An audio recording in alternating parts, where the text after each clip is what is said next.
बिस्मिल्लाहिर्रहमानिर्रहीम। तो बच्चों, इस लेक्चर के अंदर हम बेसिकली कोलाइड क्या होता है, सस्पेंशन क्या होता है, ट्रू सोल्यूशन क्या होता है, उसको पढ़ने जा रहे हैं। वैसे थोड़ी सी आसान टिप भी दे दूं कि जो ट्रू सोल्यूशन होता है बच्चों, ये आप समझ लें कि ऐसा सोल्यूशन होता है जिसमें दो पार्टिकल आपस में मिक्स हो जाएं तो हमें पता ही नहीं चलता।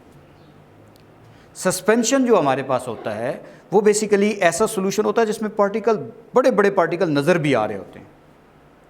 और जो हमारे पास कोलाइड होता है इसके अंदर भी पार्टिकल मौजूद होते हैं, लेकिन वो बेसिकली जैसे हम धूप में देखते हैं छोटे छोटे पार्टिकल उड़ रहे होते हैं लेकिन आम तरीके से नज़र नहीं आ रहे होते। इस तरह के सोल्यूशन को हम बेसिकली कोलाइड्स कहते हैं। जैसे मैं आपके सामने इनके कुछ पॉइंट्स डिस्कस करता हूं तो आपको इसका कंसेप्ट क्लियर हो जाएगा। जैसे पार्टिकल्स में आते हैं colloid, suspension, true solution. Properties में सबसे पहली प्रॉपर्टी है हमारे पास इसके अंदर size of particles. Size of particle से हम अंदाज़ा लगा लेंगे बेटा कि साइज़ ऑफ पार्टिकल जितना बड़ा होगा लाजिम बात है वो आम आंख से इतना देखा जाएगा। इसमें पार्टिकल के साइज़ की जो रेंज होती है कोलाइड्स में 1 से लेकर 10³ नैनोमीटर तक के पार्टिकल्स होते हैं, जबकि इसमें जो पार्टिकल्स होते हैं सस्पेंशन में 10³ नैनोमीटर से बड़े पार्टिकल्स होते हैं। इसका मतलब इसमें बड़े बड़े पार्टिकल्स होते हैं। और जो ट्रू सॉल्यूशन होता है उसमें पार्टिकल का जो साइज़ होता है वो 0.1 से लेकर 1 नैनोमीटर, बहुत छोटे साइज़ के पार्टिकल इसके अंदर मौजूद होते हैं। सबसे बड़े पार्टिकल ये होते हैं, उसके बाद ये पार्टिकल्स हैं, और सबसे छोटे पार्टिकल्स जो हैं साइज़ में ये ट्रू सॉल्यूशंस के होते हैं। अब हमारे पास है जी फेस मीन बज़ाहिर मिक्सचर जो बनाना।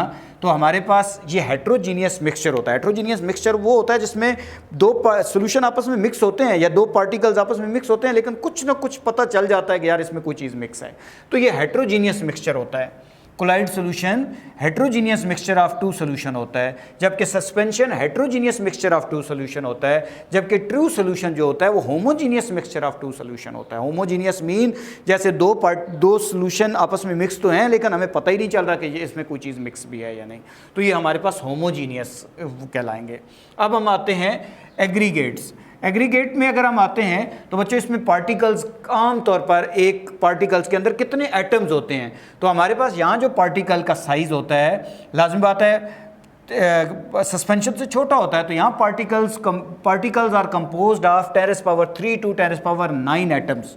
एक पार्टिकल्स के अंदर 10³ से लेकर 10⁹ तक के एटम्स हो सकते हैं, जबकि इसमें मोर देन 10⁹ एटम्स होते हैं एक पार्टिकल्स के अंदर। जबकि इसमें पार्टिकल्स आर कंपोज्ड ऑफ, एक पार्टिकल के अंदर जो एटम्स होते हैं वो 1 से लेकर 10³ एटम्स होते हैं। इसका मतलब है इस पार्टिकल्स में एटम की तादाद सबसे कम होती है, इसमें सबसे ज़्यादा होती है, और ये आपके पास दरमियान में आता है। अब आते हैं चार्ज ऑन पार्टिकल्स। ये जो पार्टिकल्स मिक्स हैं, जो हमारे पास एक सोल्यूशन है उसमें मुख्तलिफ पार्टिकल्स होते हैं, तो इसमें जो हमारे पास चार्ज ऑन पार्टिकल्स है वो नेगेटिव या पॉजिटिव हो सकता है, जबकि इस जो हमारे पास सस्पेंशन होता है उसमें पार्टिकल्स नेगेटिव, पॉजिटिव या न्यूट्रल हो सकते हैं। जबकि जो ट्रू सॉल्यूशन होते हैं उसमें पार्टिकल्स नेगेटिव, पॉजिटिव और न्यूट्रल भी हो सकते हैं। अब हम आते हैं विजिबिलिटी ऑफ पार्टिकल्स। क्या हम पार्टिकल्स को देख सकते हैं या नहीं देख सकते, विजिबिलिटी के बारे में बात कर रहे हैं। तो ये जो इसमें पार्टिकल्स होते हैं लिखा हुआ है कि इनविजिबल बाय नेक्ड आई, यानी आम आंख से इन पार्टिकल को देखना मुश्किल होता है। जैसे धूप है तो उधर तो नज़र आ रहे हैं, लेकिन आम तौर पर धूप में अभी हम कहें एयर में तो पार्टिकल नज़र नहीं आ रहे। तो invisible by naked eye and ordinary microscope, but visible, इनको आप देख सकते हैं इलेक्ट्रॉन माइक्रोस्कोप के ज़रिए। ये हमारे पास जो पार्टिकल्स हैं क्योंकि साइज़ में बड़े होते हैं, ये नेक्ड आई से भी देखे जा सकते हैं और ऑर्डिनरी माइक्रोस्कोप से भी देखे जा सकते हैं। इलेक्ट्रॉन माइक्रोस्कोप तो ऑलरेडी बहुत बारीकी तक देख सकती है, तो उनसे भी आप इसको देख सकते हैं। जबकि ये जो ट्रू सॉल्यूशन है ये आपके पास इनविजिबल होते हैं, चाहे वो नेक्ड आई हो, ऑर्डिनरी माइक्रोस्कोप हो या इलेक्ट्रॉन माइक्रोस्कोप हो। इनसे आप इन पार्टिकल्स इतने छोटे होते हैं कि आप इनको आम तरीके से नेक्ड आई से, आम आंख से नहीं देख सकते, ऑर्डिनरी माइक्रोस्कोप से नहीं देख सकते, इलेक्ट्रॉन माइक्रोस्कोप से ट्रू सॉल्यूशन के पार्टिकल्स नहीं देख सकते। अब हम आते हैं फिल्टर एबिलिटी। फिल्टर एबिलिटी क्या है? हमारे पास दो तरह के फ़िल्टर पेपर होते हैं। एक होता है ऑर्डिनरी फ़िल्टर पेपर, इसमें पार्टिकल का साइज़ थोड़ा सा बड़ा होता है, पोर का साइज़ बड़ा होता है। एक होता है हमारे पास अल्ट्रा फिल्टर पेपर, उसमें पार्टिकल्स और छोटे होते हैं, पोर और छोटे होते हैं। तो can pass ordinary filter paper, या ऑर्डिनरी फ़िल्टर पेपर से पास हो जाते हैं, लेकिन जो अल्ट्रा फिल्टर पेपर है उसमें से ये पास नहीं हो सकते।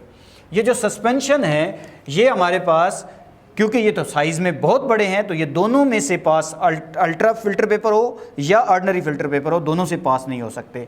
जबकि ये पार्टिकल साइज़ में सबसे छोटे होते हैं ट्रू सॉल्यूशन वाले, तो pass through the both filter paper, यानी ऑर्डिनरी फिल्टर पेपर से भी पास हो सकते हैं और हमारे पास अल्ट्रा फिल्टर पेपर है उसमें से भी ये पास हो जाते हैं। अब आते हैं डिस्पर्जन ऑफ लाइट पे। डिस्पर्जन का मतलब होता है फैलना, लाइट का फैलना। तो बच्चों ये जो हमारे पास कोलाइड्स होते हैं, जैसे ही इनके ऊपर लाइट पड़ती है तो वो स्कैटर हो जाती है, फैल जाती है। सस्पेंशन है, उनके ऊपर लाइट पड़े, सस्पेंशन सोल्यूशन जितने होते हैं इसमें पार्टिकल और बड़े होते हैं, इधर भी लाइट फैल जाती है। जबकि ट्रू सोल्यूशन है इसमें लाइट फैलती नहीं है, can not scatter the light. अब हम आते हैं अफेक्ट ऑफ ग्रेविटी। 8वां पॉइंट है अफेक्ट ऑफ ग्रेविटी। हमें पता है कि अगर हमारे पास कोलाइड है तो पार्टिकल्स कैन सेटल डाउन। अगर हम ऐसा सॉल्यूशन बना के रखेंगे, कुछ दिनों बाद या कुछ देर के बाद हम देखेंगे कुछ particle under the influence of gravity नीचे कुछ पार्टिकल बैठे नज़र आएंगे। तो इसमें पार्टिकल जो हमारे पास बैठे नज़र नहीं आएंगे, particle can not settle down. और यहाँ पे पार्टिकल क्योंकि साइज़ में बड़े हैं तो वो बेसिकली सेटल डाउन हो जाएंगे, और यहाँ पे भी पार्टिकल तो बहुत ही छोटे हैं, ये तो बच्चों आपके पास जो है वो सेटल डाउन नहीं होते। तो इनके ऊपर अफेक्ट ऑफ ग्रेविटी नहीं होता ट्रू सॉल्यूशन पे। इसी तरीके से कोलाइड के पार्टिकल के ऊपर भी अफेक्ट ऑफ ग्रेविटी नहीं होता, जबकि सस्पेंशन के पार्टिकल बड़े होते हैं, इनके ऊपर अफेक्ट ऑफ ग्रेविटी होता है। तो ये बच्चों थोड़ा सा रीडिंग टाइप टॉपिक था, तो मैंने कहा टाइम बचाता हूँ आप लोगों को, बजाय इसकी मैं एक लाइन लिखता रहूँ, तो आपको समझाने के लिए जस्ट इतना सा बता दिया है। तो इंशाल्लाह नेक्स्ट लेक्चर हम इसके बाद इसके अगले टॉपिक्स को डिस्कस करेंगे। Thank you very much.